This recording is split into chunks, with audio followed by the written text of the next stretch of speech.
Mungkin ya Mas tahu sendirilah Bu Marti orangnya bagaimana. Cantik, bersih gitu, menarik. Tapi saat saya lagi sama dia, itu Bu Marti berubah Mas. Saya tuh bukannya tidur sama Bu Marti, tapi saya tidur sama babi.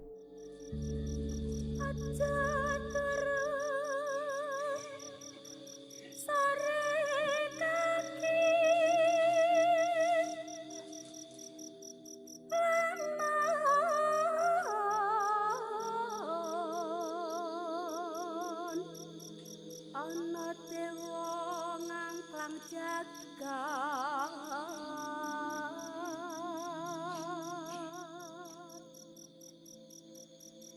nyangking bokor kencanane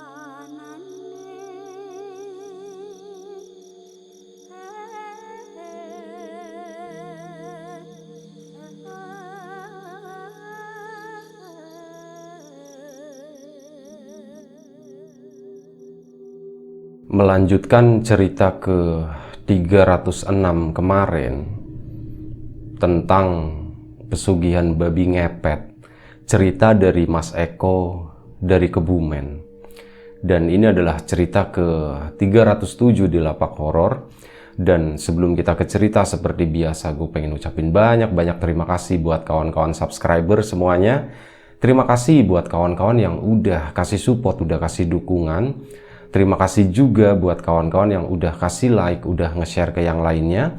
Nggak lupa juga, terima kasih banyak buat kawan-kawan yang udah ninggalin komentar. Terima kasih banyak semuanya. Balik lagi, atau melanjutkan cerita dari Mas Eko kemarin. Kalau nggak salah di cerita sebelumnya itu Mas Eko lagi ini ya, ngurusin masalah listrik yang tiba-tiba mati. Terus di sana Mas Eko dikasih lihat yang tadinya di teras sama Pak Idrus, terus tiba-tiba Mas Eko udah berada di dalam ruangan dan di sana ngelihat ada satu sosok atau seseorang yang dikenal sebagai suaminya si ibu kos. Ibu kos itu pakai nama samaran aja, namanya Bu Marti. Nah, setelah itu Mas Eko kan langsung balik lagi ke kosannya di sana. Kenapa balik? Pasti karena ketakutan gitu. Karena ngelihat sesuatu yang itu nggak wajar gitu. Udah Mas Eko balik ke kosan sana. Terus di sana dia pun coba cerita ke salah satu temannya. Ini adalah teman sekamarnya Mas Eko, namanya Vian. Di cerita sebelumnya memang sengaja nggak disebutin ya nama-nama baru. Karena nanti banyak nama, pusing juga nyeritainnya kayak gitu. Nah udah kan, sebentar, ada satu hal yang gue lupa mau gue sampein, tapi ya sambil jalan aja lah ya, nanti tiba-tiba ntar gue potong. Oh iya, ini adalah cerita lanjutan, sorry lupa ya tadi. Ini adalah cerita lanjutan dari cerita sebelumnya, cerita ke 306, judulnya Babi Ngepet bagian 1 lah, dan ini bagian 2-nya. Kawan-kawan yang belum nonton bagian pertamanya nanti bisa cek di deskripsi video atau nanti kita tambahin di kolom komentar di situ. Nah, balik lagi ya ke Mas Eko tadi. Di sana Mas Eko cerita sama temannya Mas Vian atau Vi atau Yan gitu ya, gue nggak tahu manggilnya. Vian,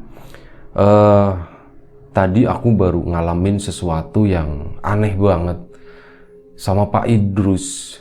Pak Idrus kan minta tolong tadi bantuin itu benerin lampu di teras. Kok tiba-tiba lampunya mati, kayaknya karena koslet ya pas aku nyalain.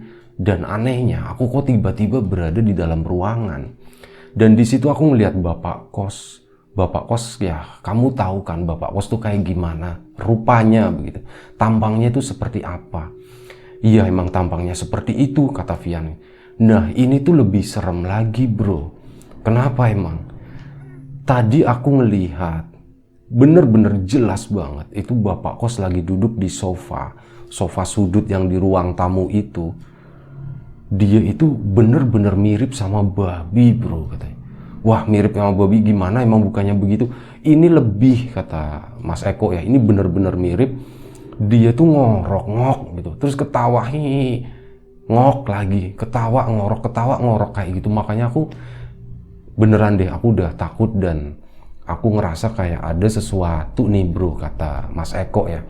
Udah tenang aja bro, tenang aja gitu kan, kita di sini santai, kita ngekos, kita kan bayar kayak gitu, jadi nggak ada masalah lah kalau misal ada urusan sama keluarganya ibu sama bapak ya itu urusan mereka, nggak ada urusannya sama kita, kita tenang aja, kata Vian seperti itu. Tapi Mas Eko tetap masih kepikiran dan bilang ke Vian, bro jangan bilang-bilang dulu ya ke yang lainnya, aku mau cari tahu gitu.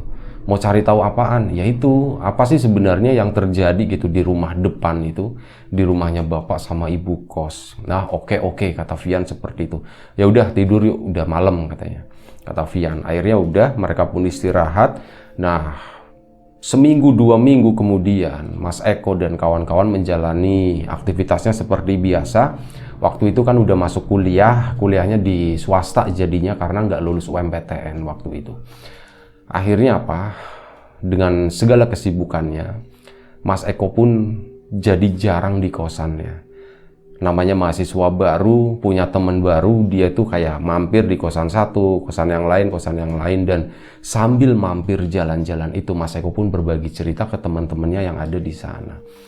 Nah, suatu hari nih, bener-bener sebenarnya begini, meskipun udah jarang pulang ke kosan, tapi Mas Eko masih kepikiran, dia tuh masih excited, masih tertarik untuk pengen tahu apa sih sebenarnya yang terjadi gitu. Kenapa? Karena ini adalah pertama kalinya Mas Eko mengalami hal-hal yang aneh seperti itu.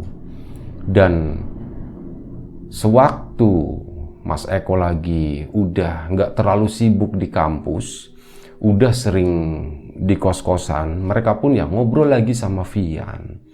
Dan ada satu cerita yang sebenarnya begini, Vian yang ngebuka cerita ke Mas Eko. Bro, aku itu ada satu cerita, ada informasi yang aku dapat. Informasi apaan?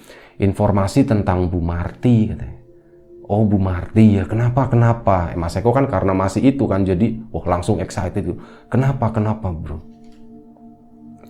Jadi Mas Vian itu beberapa hari lalu, kan namanya anak kosan, makan ya biasanya kan belinya di luar gitu kan, di warung-warung sekitar situ lah. Begitu, mereka kan udah beberapa bulan tinggal di sana. Siapa sih Mas Vian itu mulai bersosialisasi gitu, mulai kenal beberapa tetangga yang ada di sana, pedagang-pedagang atau mungkin ya tetangga kanan kiri. Dan waktu itu ceritanya Mas Vian itu lagi makan malam di sebuah warung yang gak jauh dari kosannya, jaraknya mungkin sekitar 2-3 bangunan. Di sebelah kanan kosan di situ ada sebuah warung. Makanlah Mas Vian di sana dan ibu warungnya itu kayak ngebuka basa-basi gitu.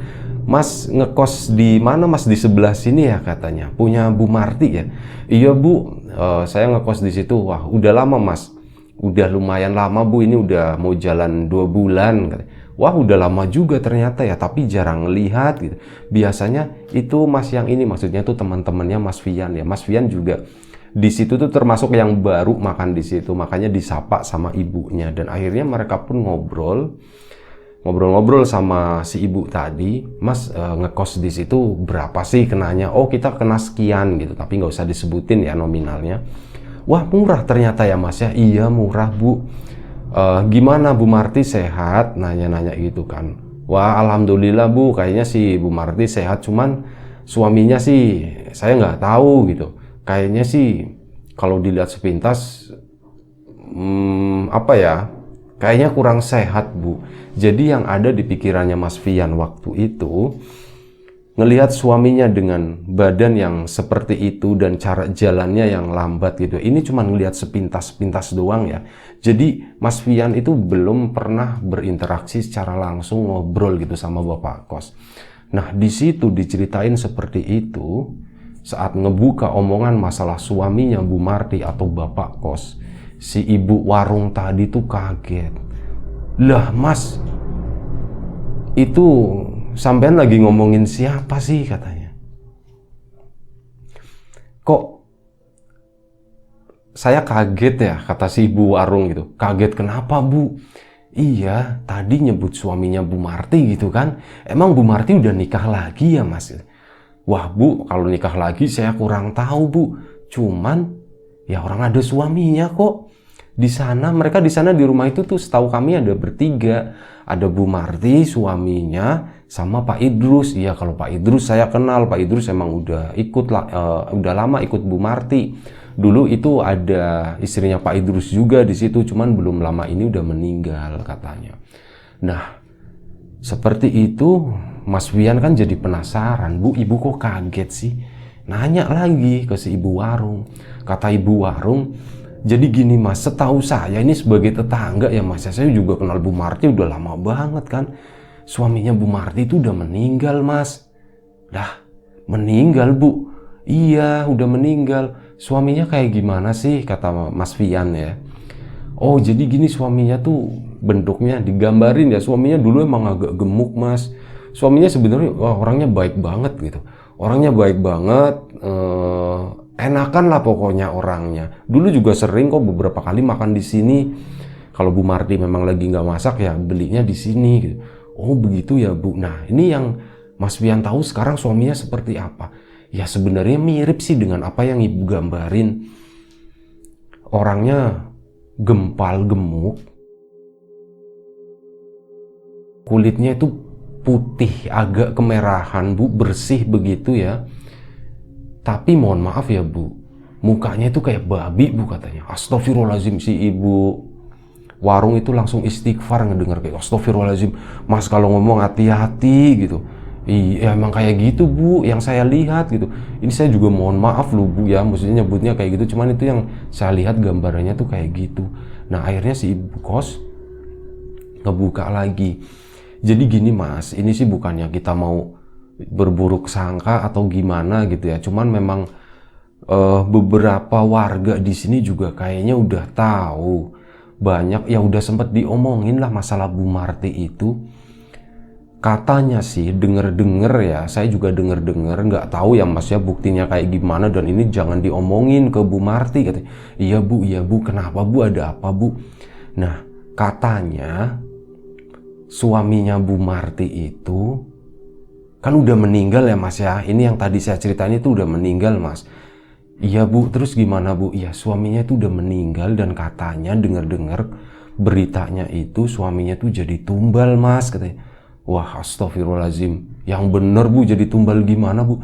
Iya Bu Marti itu terkenal katanya punya pesugihan babi ngepet kayak gitu. Dan ya nggak tahulah, saya juga nggak mau banyak omong, takutnya salah begitu. Ya udah akhirnya obrolan hari itu selesai. Ya udah makasih Bu informasinya begitu kan. Akhirnya Mas Wian cerita ke Mas Eko tadi, jadi kayak dihubung-hubungin akhirnya. Wah bro, akhirnya berarti aku tuh kayak udah nemu ada korelasi nih. Suaminya Bu Marti itu udah meninggal. Oke lah, anggap aja udah meninggal ya. Jadi yang kita lihat itu bukan suaminya. Dan ada hubungannya sih sebenarnya dengan apa yang aku lihat dengan cerita kamu katanya. Kata Mas Eko ya. Kamu bilang menurut ibu warung itu kalau Bu Marti tadi punya pesugihannya itu babi ngepet. Lah orang yang atau sosok suaminya Bu Marti yang aku lihat di ruang tamu itu juga penampilannya mirip kayak seekor babi. Seperti itu. Nah gimana? Kamu udah dapat linknya belum? Kata Mas Eko. Iya aku udah dapat. Dan ini jadi menarik kata Mas Wian katanya. Aku jadi ikut aku penasaran, aku pengen tahu gitu kan. Tujuanku nyari tahu supaya kita nggak dijadiin tumbal kata Mas Wian kayak gitu, bercanda gitu. Kenapa bro? Ya karena aku jujur aja aku udah enak ngekos di sini, udah nyaman dan nggak mau terjadi apa-apa. Aku juga pengen nyari tahu lebih lah seperti itu. Akhirnya ya udah, ayo bro kita lakuin investigasi gitu, kita cari tahu. Tapi pelan-pelan ya, jangan terlalu ketahuan banget siapa Bu Marti, siapa sosok suaminya yang gempal itu, dan aku penasaran sama sosok Pak Idrus katanya. Kata Mas Eko seperti itu. Oke bro, Nanti kita tuker informasi aja, kita cari-cari info dulu, kata Mas Fian. Dan akhirnya udah selesai hari itu, investigasi pertama itu dilakuin dari lantai 2. Dimana di situ tuh yang anak yang tinggal di lantai 2, yang 2 orang itu. Nah sekarang ini kosannya udah agak rame, jadi yang lantai atas itu udah diisi 3 kamar. Di cerita pertama itu baru diisi 1 kamar ya, 2 orang. Tapi yang 2 kamar itu adalah orang baru, bukan dari gengnya Mas Eko. Kayak gitu. Nah, udah kan. Suatu malam, ini melakukan investigasi ya. Suatu malam Mas Fian sama Mas Eko main ke lantai 2, sengaja duduk di terasnya di depan kamar situ sambil ngerokok, sambil ngobrol. Tujuannya adalah apa? Pengen ngawasin, pengen ngelihat ke arah rumahnya Bu Marti. Yang katanya dulu pernah ngelihat sosok Bu Marti itu berdirinya kebalik. Tangannya di bawah, kakinya di atas, dan rok dasternya jadi ikut ke bawah, turun ke bawah gitu kan. Tapi ya karena jaraknya agak jauh jadi nggak terlalu jelas lah. Dalemannya seperti apa kayak gitu nggak terlalu jelas juga. Nah udah lagi asik-asik ngobrol mereka kan, dengan penuh curiga Mas Eko dan Mas Fian sering lirak-lirik ke rumahnya Bu Marti. Wah nggak ada apa-apa di sana. Dan mereka start itu dari jam 9 malam sampai hampir jam 12 malam, udah hampir tengah malam. Hampir tengah malam itu tadi, mungkin sekitar jam 12 kurang seperempat, Mas Eko dan Mas Fian itu sama-sama ngelirik ke arah rumahnya Bu Marti, lantai 2-nya, dimana di situ tuh ada kaca besar yang aslinya itu ada kordennya, cuman kordennya itu nggak ditutup, dibiarin kebuka. Di dalam ruangan itu terang, jadi kelihatan banget dari luar nih. Dipantau terus gitu kan, dan ada sesuatu yang bergerak di sana, ada sesuatu yang mengganggu pandangannya mereka. Saat dilihatin, mereka itu benar-benar terdiam selama beberapa detik ngelihat apa yang ada di depan mata mereka. Jadi mereka itu ngelihat ada 2 sosok di sana, kayak lagi main kuda-kudaan. Yang satunya itu yang mereka kenal sebagai suaminya Bu Marti, dan yang satunya sendiri adalah Bu Marti, masih dengan daster putihnya, rambutnya digerai mirip kuntilanak. Si suaminya yang gendut itu, yang gempal itu, ini mohon maaf ya, dia merangkak. Dan Bu Marti itu naik di punggungnya, kayak naik kuda-kudaan begini. Itu muterin ruangan itu ngebentuk angka 8 katanya. Begini ngebentuk angka 8, muter balik. Dan seingatnya Mas Eko, suaminya Bu Marti itu sesekali tuh kayak begini loh, kayak ngok, nanti turun lagi gini. Itu mohon maaf, itu mirip kayak tabiatnya seekor babi seperti itu. Cuman itu bentuknya tuh masih manusia, masih dengan kemeja putih, celana bahan warna hitam. Kayak gitu. Mereka muter gitu. Akhirnya setelah sadar, ditepuklah Fian. Bro, lihat nggak katanya. Iya ini aku lagi ngeliatin gitu. Itu apaan, itu bener gitu. Masa ibu kos kita kayak gitu? Masa sih Bu Marti seperti itu gitu kan? Iya bener. Aku juga ngelihat sama. Mereka tuh main kuda-kudaan gitu. Bukan kuda-kudaan bro, itu babi-babian katanya. Oh iya bener, karena lebih mirip babi kata Mas Eko gitu kan. Akhirnya udah mereka, wah beneran deh, ini kita dapat sesuatu malam ini. Jangan bilang-bilang ke siapa-siapa sebelum kita dapat informasi yang lengkap gitu. Aku pengen tahu itu bener suaminya atau enggak sih. Oke, kita atur siasat aja, kata Mas Fian gitu ya. Aku pengen masuk ke rumahnya, kata Fian. Bro jangan bro, itu terlalu berisiko, nantilah sabar dulu aja, kata Mas Eko.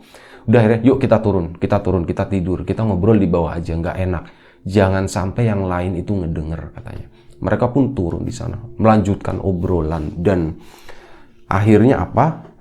Saking penasarannya, Mas Eko itu punya rencana, bener-bener mau gimana caranya bisa masuk ke rumah mereka begitu, ke rumahnya Bu Marti. Akhirnya dibikinlah satu plan atau itu tadi rencana. ngobrol sama Mas Fian, bro, aku ada rencana seperti ini. Aku mau ngasih buah-buahan buat Bu Marti sama suaminya, atau buat Pak Idrus deh. Intinya gimana caranya supaya aku tuh bisa masuk ke sana, kata Mas Fian. Kata Mas Eko ya. Oke bro, aku dukung, nanti aku temenin deh katanya. Ini patungan deh, aku nyumbang katanya. Udah, akhirnya singkat cerita, waktu itu hari Minggu pagi, mereka berangkat ke pasar beli buah-buahan. Setelah dapat langsung kurang lebih sekitar jam 8 lewat pagi, mereka mau ke sana, buka gerbang langsung gitu kan. Tok tok tok tok, permisi gitu. Permisi Bu, Pak Idrus katanya. Biasanya manggilnya Pak Idrus dulu, Pak Idrus. Setelah itu kok nggak ada jawaban ya, Bu Marti gitu. Nah setelah itu baru dibuka, cekrek dari dalam. Ada apa? Katanya pagi-pagi ke sini. Ini Bu, saya mau ngasih ini buat Ibu, buah-buahan. Tadi jalan-jalan ke pasar. Setelah buah-buahan tadi dikasih, Bu Marti kan ngebuka begini ya, langsung Bu Marti tuh ngasih respon. Wah ini kok banyak banget buah-buahnya. Nah disitulah kesempatannya Mas Eko buat mengutarakan sesuatu. Ya Bu, sengaja kami bawanya banyak sekalian buat Bapak, buat suaminya Ibu sekalian begitu. Jadi ya kami belinya sengaja banyak begitu. Nah di situ Mas Eko tuh sengaja ngomongin hal itu, ngebuka masalah suaminya, sambil Mas Eko terus ngeliatin mimiknya Bu Marti. Dan bener aja, ketika Mas Eko ngomong itu, raut mukanya Bu Marti tuh kayak jadi salah tingkah. Ada sesuatu yang aneh. Kayak bener-bener raut mukanya itu berubah. Dari yang tadinya seneng begitu ya sambil senyum, ini langsung datar begitu, dem. Langsung datar. Oh ya terima kasih, udah cuman jawab itu aja. Sambil Bu Marti tuh kayak narik badan begitu ya, masuk ke dalam. Kayak seolah-olah yang Mas Eko tangkep, udah terima kasih silakan kamu pulang begitu. Di situ Mas Eko karena udah tahu dan dia udah mendapat jawaban dari apa yang dicarinya, akhirnya langsung ngasih kode ke Mas Fian, narik mundur gitu. Ya permisi Bu, kami permisi dulu ya, seperti biasa. Itu basa-basi dan mereka langsung pergi balik badan. Saat pergi mereka nggak ngobrol sama sekali, cuman bilang nanti kita ngomong di kosan aja katanya. Kayak gitu Mas Eko. Begitu sampai di kosan langsung diceritain ke Mas Fian. Bro, aku udah dapat jawaban katanya. Jawaban apa? Kata Mas Fian. Kamu tadi ikut ngelihat nggak bro? Tadi sih aku nangkep, begitu aku ngomong seperti itu, ngebahas masalah suaminya, ini buat suaminya Ibu juga, mukanya Bu Marti itu langsung berubah. Kamu nangkep nggak? Iya, aku juga nangkep, aku juga ngelihat itu. Ada suatu perubahan bener-bener. Di sana juga aku ngerasa tiba-tiba aku jadi dingin gitu ya. Hawanya jadi nggak enak. Dan ya aku ngerasa ada sesuatu yang nggak bener bro. Ada sesuatu yang gak beres yang terjadi sama Bu Marti. Ada sesuatu yang disembunyikan di rumah itu katanya, kata Mas Fian. Baiklah, sekarang kita bikin rencana lagi bro, kata Mas Eko. Ya, kamu sepikiran sama aku nggak? Katanya. Bentar, kali ini aku mau ngide ya, kata Mas Fian, gantian. Ada satu kunci lagi, aku tuh pengen ngobrol sama Pak Idrus. Ngobrol secara personal, bener-bener pengen nanyain, Pak Idrus itu sebenarnya di pihak siapa sih? Yang aku yakin, udah Bu Marti itu ada sesuatu yang disembunyiin. Mungkin sesuatu yang gak baik. Sementara Pak Idrus ini masih di tengah-tengah nih. Mereka ikut kita atau ikut Bu Marti. Kalau masalah gaji kerjaan jelas ikut Bu Marti, kata Mas Eko.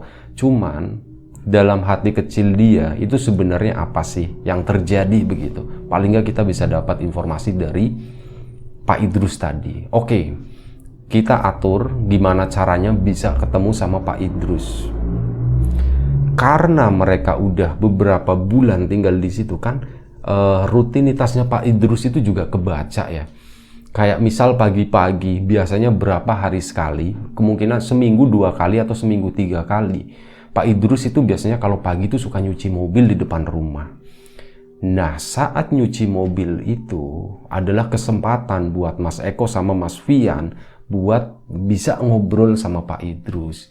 Pagi itu Mas Eko sama Mas Fian itu ngelihat, wah Pak Idrus nih udah nyuci nih, aku aja yang kesana bro katanya. Kata Mas Fian ya, oke kamu aja yang kesana. Mas Fian kesana. Pak Idrus, weh, gimana mas katanya, apa kabar katanya, baru kelihatan sibuk di kampus ya. Biasa Pak Idrus nyapanya seperti itu, ramah. Iya nih pak, lagi ada, ya biasa lah namanya baru sekolah gitu kan, jadi banyak kegiatan pak. Ini pak, rokok pak buat bapak katanya. Wah terima kasih ngerepotin gitu loh. Ini buat kalian aja, kalian kan pelajar di sini, nanti kekurangan duit lagi gitu kan. Nanti nggak bisa makan akhir bulan, dipecandain begitu. Tapi Mas Fian ya tetap menanggapinya tuh enteng gitu ya. Meskipun dalam hati itu ada maksud tertentu. Ya pak santai aja pak, sesekali pak, nggak selamanya, nggak seterusnya begini gitu. Jadi gini Pak Idrus, kapan-kapan kita nongkrong yuk di mana kayak gitu, jalan-jalan di sini gitu kan, sambil ngerokok-ngerokok, ngopi-ngopi gitu. Wah boleh mas katanya. Kapan? Nanti malam yuk katanya. Nanti biar saya yang traktir katanya, kata Mas Wian seperti itu. Ah yaudah santai aja, paling cuman kopi, saya bayar sendiri juga bisa, kata Pak Idrus begitu. Nah udah akhirnya Pak Idrus pun masuk ke dalam rencananya Mas Wian. Malam itu, malam harinya diajak ngopi lah, ketemuan sama Pak Idrus. Mas Fian itu udah nungguin di depan rumah begitu kan. Dan Pak Idrus nongol. Wah udah lama nunggu katanya. Enggak pak, baru aja pak gitu. Kita mau di mana nih, di mana gitu. Itu pak ada kafe tuh, bukan kafe sih. Dulu itu masih warung begitulah. Pak ngopi di situ aja pak. Oke ayo. Akhirnya mereka jalan kaki berdua ke sana. Rencananya Mas Eko nanti nyusul gitu. Nah mereka jalan dulu, pesan kopi, ngobrol. Kurang lebih sekitar 5 menit Mas Eko nyusul situ. Weh, udah pada di sini ada Pak Idrus nih sama Mas Fian gitu. Akhirnya Mas Eko pun gabung di situ. Dan di situ mereka awal-awalnya 5 menit, 10 menit itu ngobrolnya yang ringan-ringan biasa aja. Sampai akhirnya Mas Eko tuh ngebuka sesuatu yang lebih serius. Mempertanyakan sesuatu ke Pak Idrus. Pak Idrus, sebelumnya saya mohon maaf. Kami mohon maaf, Mas Fian juga sama kawan-kawan yang ada di kosan di sana. Ada beberapa hal yang pengen kami tahu, pengen kami tanyakan begitu. Karena apa? Karena ya yang ngebawa kami ke sini kan Pak Idrus begitu. Pak Idrus yang ngajak kami tinggal di sini, yang ngajak kami kenal sama Bu Marti, sekaligus kenal sama suaminya. Nah, pas nyebut suaminya, itu Mas Eko begini ya, pakai tanda kutip gitu, suaminya Bu Marti itu. Tapi masih banyak pertanyaan pak, kayaknya ada sesuatu yang gak beres, ada sesuatu yang disembunyiin pak di rumahnya Bu Marti gitu. Nah di situ Pak Idrus itu cuma terdiam, dia cuma nunduk doang. Pak Idrus cuma nunduk aja gitu. Pak, sebenarnya ada apa? Ada apa pak? Tolong ceritakan ke kami. Siapa tahu kami bisa bantu pak. Ini yang jelas pasti ngelihat dari Pak Idrus itu ditanya begini langsung diem. Pasti ada apa-apa gitu. Dan setelah nunggu beberapa menit gitu ya, Pak Idrus yang kelihatan bingung, celingak-celinguk ini kayak orang yang seolah-olah dalam hati tuh mau ngomong diceritain atau enggak ya, kayak gitu. Bener-bener bingung gitu. Tapi akhirnya Pak Idrus malam itu pun ngebuka. Jadi begini Mas Eko, Mas Fian, ceritanya itu panjang. Saya ikut sama Bu Marti itu udah lama, udah 11 tahun, mau jalan ke 12 tahun ini. Banyak yang terjadi di rumahnya Bu Marti, termasuk dengan apa yang disebut sama Mas Eko begini, itu saya tahu. Maksudnya itu seperti apa? Memang betul suaminya Bu Marti itu udah meninggal. Dan Mas Eko sama Mas Fian kan udah pernah lihat ya bapak begitu. Dan apa yang jenengan lihat itu bukan suaminya Bu Marti. Itu adalah peliharaannya Bu Marti. Wah, peliharaan gimana Pak maksudnya? Bu Marti itu pesugihan Mas. Bu Marti itu ngepet babi gitu. Seperti itu. Dan bener-bener di situ Mas Fian sama Mas Eko bener apa yang kita duga nih bro, katanya. Terus Pak, teruskan aja Pak, teruskan. Kata akhirnya apa? Diterusin si Pak Idrus ya, ceritain lagi, dilanjutin. Saya 12 tahun, hampir 12 tahun ini ikut Bu Marti, saya tahu banyak tentang Bu Marti. Dan saya juga susah mas. Hidup saya tuh gak bisa lepas, hidup saya tuh udah terkekang. Dan sekarang yang saya pikirkan itu cuman anak saya. Kenapa Pak? Masalahnya gimana? Kok jadi kayaknya masalahnya makin merembet, makin luas gitu ya Pak ya? Iya Pak, iya Mas gini. Jadi gini Mas Eko, Mas Fian. Istri saya dulu juga ikut sama Bu Marti. Tapi baru beberapa tahun kemarin meninggal juga. Ya meninggalnya, tapi saya nggak punya bukti yang kuat. Tapi saya curiga istri saya itu jadi tumbal Mas.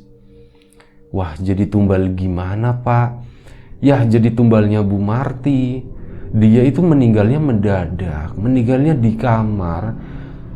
Malamnya itu baru sama saya Mas gitu kan. Orang sehari-hari sama saya tinggal di kamar belakang itu, nggak ngapa-ngapain, nggak ada sakit, nggak ada apa. Orang paginya saya juga masih pamitan, Bu saya jalan dulu gitu. Ya Pak hati-hati gitu.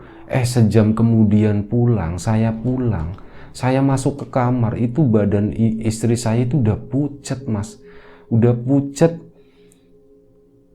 Dia masih hidup waktu itu, udah pucet, cuman ya kondisinya menggigil, matanya melotot, mulutnya nganga. Dia ngeliatin ke satu titik kayak orang yang lagi ketakutan.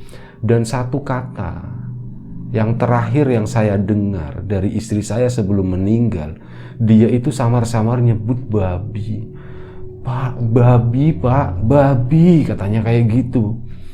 Nah itu, dari situ saya berpikir, istri saya itu udah dijadiin tumbal sama Bu Marti. Tapi saya nggak bisa ngapa-ngapain. Saya pernah pas awal meninggal seperti itu, karena saya marah ya, saya ada curiga seperti itu. Akhirnya saya pun ngedatengin Bu Marti. Bu Marti, saya omongin semua unek-uneknya gitu. Jangan tumbalin istri saya dong, begini. Nah Bu Marti itu jawabnya begini, nanti giliran anak kamu. Kecuali kamu nurut sama saya. Kata Bu Marti seperti itu. Itulah Mas, kenapa sampai sekarang saya masih bertahan di rumah itu. Karena apa? Saya sayang sama anak saya. Anak saya satu-satunya. Jangan sampai anak saya diambil juga sama perempuan iblis itu, katanya kayak gitu. Wah, di situ Mas Eko sama Mas Fian jadi benar-benar mendapatkan sesuatu yang di luar dugaan. Sesuatu yang gak pernah mereka sangka-sangka sebelumnya.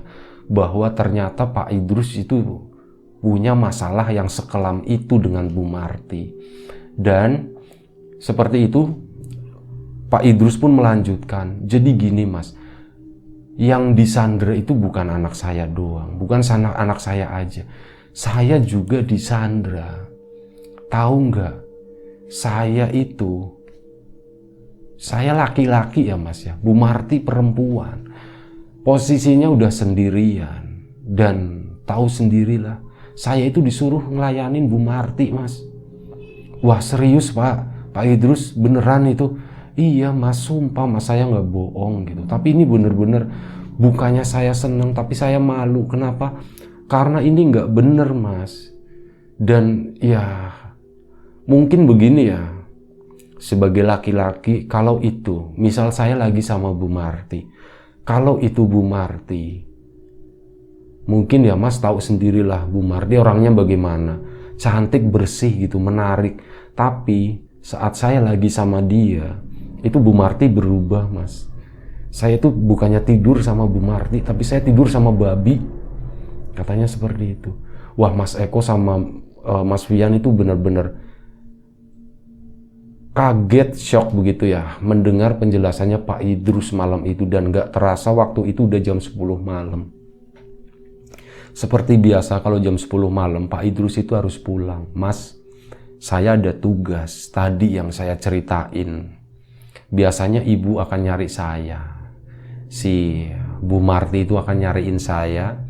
Ya, maka dari itu saya izin dulu, saya pulang dulu. Itulah kurang lebih apa yang udah saya ceritakan. Belum semuanya Mas, tapi kurang lebih seperti itu gitu.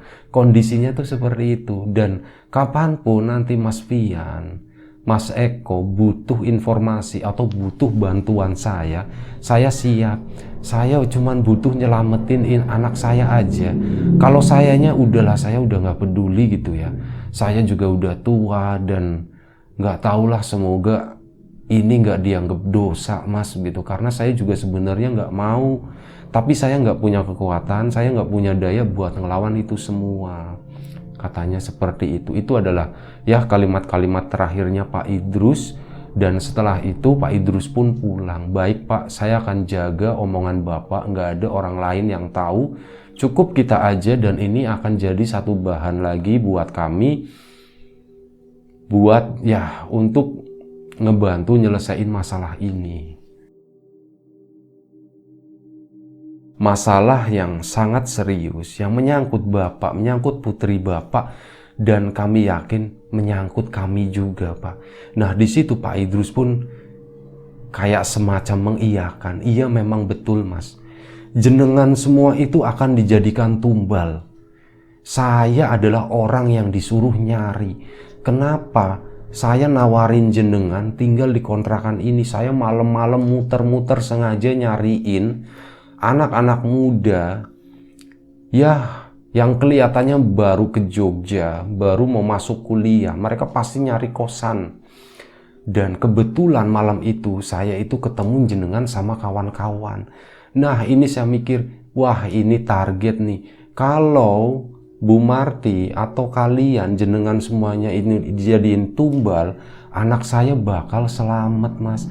Bukan anak saya yang bakal diambil, kata Pak Idrus seperti itu. Dan itu menjelang pergi ya, menjelang meninggalkan tempat itu, Pak Idrus ngomong kayak gitu tuh sambil nangis. Dan udah Pak, gini aja, hari ini udah cukup Pak, informasinya udah cukup banyak yang kita dapat. Bapak pulang aja ke sana, biar nggak ada kecurigaan sama sekali, dan kita juga nanti bekerjanya akan lebih tenang gitu. Dan udah akhirnya Pak Idrus pun pamitan pulang ya gitu. Mas Eko sama Mas Fian masih ngelanjutin ngobrol di situ. Bro, ini kalau kayak gini nggak bisa nih kita nyelesain sendiri. Ini udah di luar ranah kita. Kata Mas Fian, kata Mas Eko, mereka tuh setuju seperti itu. Dan ya aku pikir mungkin kita perlu berbagi juga, ngobrol juga sama senior-senior kita gitu. Sama abang-abang kita, sama mas-mas kita. Iya aku setuju gitu, tapi tolong ya bener-bener orang yang bisa dipercaya gitu ya. Kata Mas Fian ya, iyalah pasti itu harus, nggak boleh ada orang lain yang tahu. Dan ya setelah itu mereka, Mas Fian sama Mas Eko pun balik lagi ke kosan. Ayo kita balik lagi ke kosan. Yang jelas masalahnya kesini tuh makin clear, makin jelas permasalahannya. Dan tinggal kita nyari penyelesaiannya tuh gimana. Dan karena ceritanya itu masih cukup panjang, dan gue juga menjaga durasi juga biar nggak terlalu panjang juga, nggak ngebosenin kawan-kawan juga buat ngedengerin, maka nanti kita akan lanjut lagi di bagian ketiganya ya, cerita babi ngepet ini. Cerita dari Mas Eko dari Kebumen. Ya kalau misal ada kekurangan di sana sini gue mohon maaf ya dalam menceritakan ini. Dan karena keterbatasan suara ini juga udah mulai serak, hidung udah mulai agak mindeng lagi, makanya mending di-cut dulu dari sekarang di durasi ini karena masih panjang. Kita lanjut lagi nanti di episode ketiganya ya. Nah, terima kasih buat kawan-kawan yang udah mau nonton, udah mau dengerin cerita ini. Mohon maaf kalau ada kekurangan. Semoga ya kita semua diberi kemudahan dalam hal apapun, termasuk kemudahan dalam hal rezeki. Sekali lagi terima kasih banyak. Sekali lagi mohon maaf sebesar-besarnya. Jaga kesehatan kawan-kawan semuanya. Assalamualaikum warahmatullahi wabarakatuh.